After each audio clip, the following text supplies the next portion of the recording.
When I was in the 8th grade, I used to draw. I used to draw a lot of still life drawings because those were a lot of the tasks they used to give us when we used to draw in school. And I used to do this trick that I did not know this trick was a thing up until I came across this video on TikTok. How to draw for absolute beginners. First, put your pen down and look at your subject for a moment. Drawing is an observational skill. It's not just about the hand. Now, pick up your pen, close one eye, and trace the subject simply by sight, like this. Then, trace the subject once more, but with pen on paper. Don't look down. Instead, allow your hand to simply follow your sight, like a mirror. This is called a blind contour line drawing. While your first attempts may come out something like a scribble, the line quality here has a likeness of real life. In my next video, we'll go over how to keep this quality but straighten out the proportions. This is a 3-part series called... Yes, you saw that right.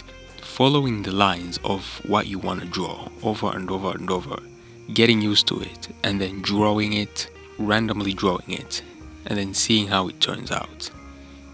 It sounds crazy, but it's the most effective idea ever.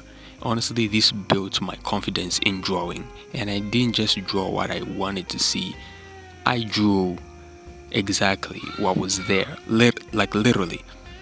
I mean, yes, the lines may look crazy when you start, but it makes sense in the end. So basically, you just have to look at your reference, see what you want to draw. Imagine you are drawing it in your head using your eyes. Like, imagine where the lines are. Like, imagine your pencil is just going through those lines over and over again, like 3 or 4 times. And so once you get used to the idea of the reference, you can now apply that thing on paper randomly.